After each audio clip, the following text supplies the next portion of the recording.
Hello, and today Keith is going to present you with one of his worst trades. And before he starts, I will just read the disclaimer. Everything discussed during the Portfolio Matters podcast is for informational purposes only and should not be considered as investment advice. Listeners should be aware that we will be discussing securities that we own or have a financial interest in. Please do your own research or consult a professional investment advisor before making any decisions regarding topics mentioned on the show. A full disclaimer can be found at the end. Take it away, Keith. Okay, so today we're going to be talking about a really bad trade that cost me a lot of money. And it was a trade in Imperial Brands, the tobacco company. But I'd like to start with an analogy with reference to Operation Camilla in 1942, the British re-invasion of Somaliland. So at the start of World War II, the Italians had taken over British Somaliland and the British wanted to get it back. Now they could either invade from the north from Aden or they could invade from the south from Kenya. And so they instigated Operation Camilla, which was a deception operation which aimed to convince the Italians that they were going to invade from the north, from Aden. The idea was the Italians would then believe that the British were going to invade from Aden and move all the troops from the south to the north to meet the British attack from the north, and the British would then attack from the south and have easy going. So the British set up a load of fake wireless stations in Aden, which transmitted between each other and created a lot of activity. They aimed to pretend there was a lot of activity going on in the north, and the Italians bought it. They believed 100% the British were going to invade from the north. Unfortunately, they then decided that because the British were going to invade from the north, they would run away. And so they moved all their troops to the south. So when the British did invade from the south, they met the full Italian army, which was the opposite of what they've been trying to achieve. So what this taught me is that the things you think you should be concentrating on are not necessarily the ones that matter, which brings me on to Imperial Brands. Now, so what did I learn from my bad trade in Imperial Brands? Number one, and I can't emphasize this enough, is don't buy something just because it's cheap.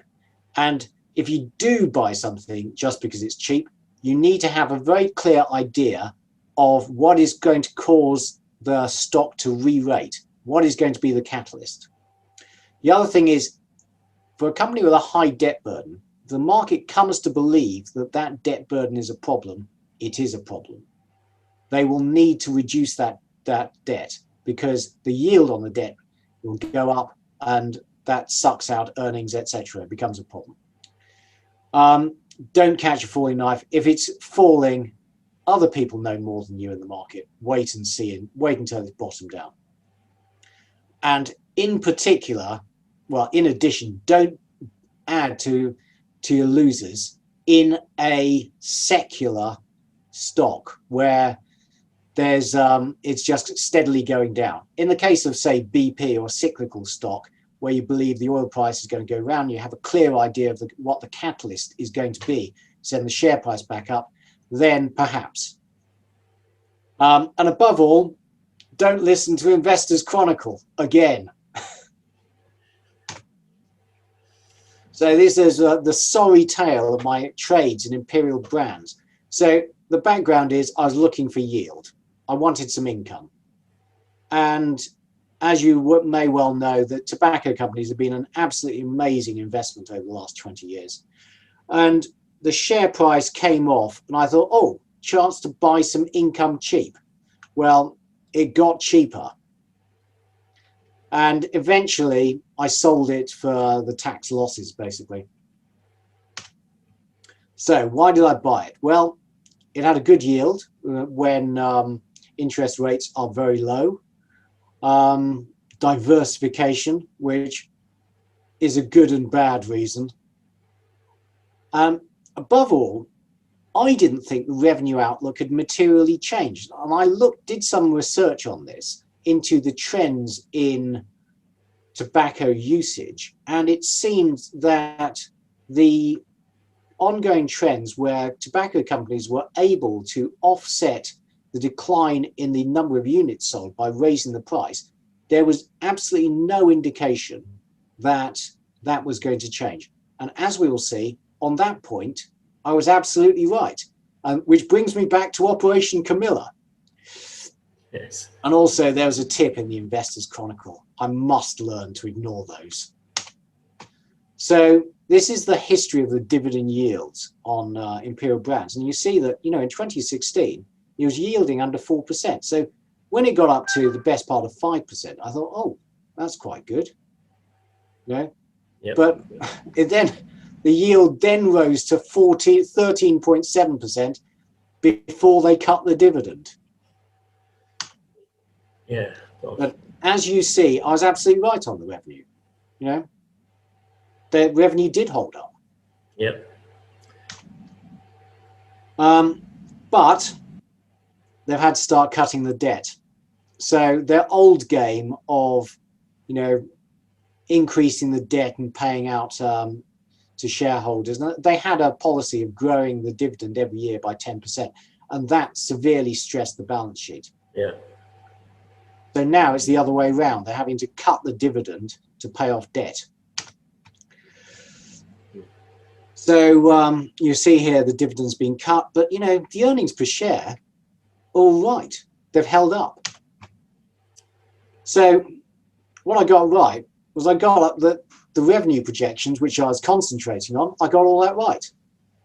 What I got wrong was the fact that the market perception of the company as one where the earnings could sustain the debt had changed. So the market now thought the debt was a problem. And if the market thinks the debt is a problem, that's it, they're right. Yeah. The company will have to start cutting the debt. So they had to cut the debt burden. The other thing, which was slightly unlucky, was that vaping, they had these next generation products which were meant to provide future growth. And obviously the California banned them, which basically destroyed any hope that this was going to be a big new revenue generator. Yeah. But frankly, I was always quite skeptical about that in the first place.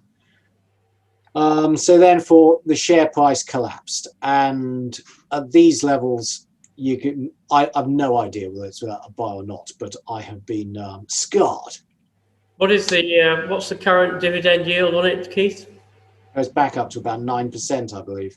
Are you tempted to buy any more now? No. Because I would have to do a lot of research on it again. And again, the question is, what's the catalyst? What would make this re-rate?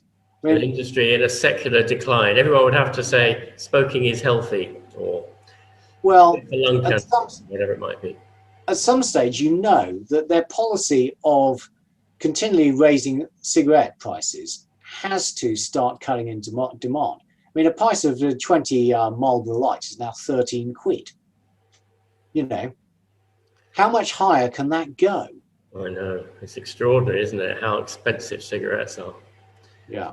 So, in summary, don't buy something because it's cheap. And if it keeps on going down, think about whether you're wrong. If you don't understand why it's going down, get out. Yeah. I didn't understand why it was going down. I thought it was just better value, and I'd buy more for the income. So that's it.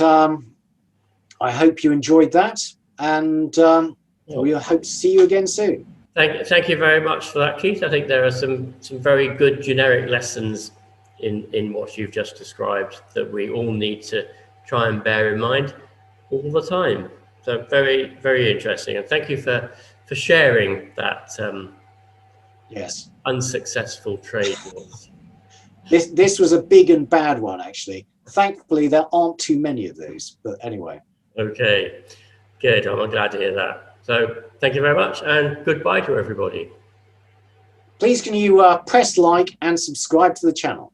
Thank you for listening. Thank you. Bye-bye. Bye. Full disclaimer. The material and information contained in this podcast is for information and entertainment purposes only and should not be relied upon for making a business, legal or any other decision. We may own or have a financial interest in any securities mentioned. Listeners should conduct their own research or consult a professional investment advisor before making any decisions regarding topics mentioned on the show. Whilst we endeavour to ensure that the information presented on the show is correct, we make no representations or warranties of any kind, express or implied, with respect to the podcast and website or to any information, products, services or related graphics discussed or presented in the podcast or website. Any reliance you place on such material is strictly at your own risk. You are solely responsible for the investment decisions you make. We will not be responsible for any errors or omissions in the podcast or website, including in articles or postings, for hyperlinks embedded in messages, or for any results obtained from the use of such information. Nor will we be liable for any loss or damage, including consequential damages, if any, caused by a reader's reliance on any information provided by the podcast or website. Please do not listen to the podcast if you do not accept self-responsibility for your actions.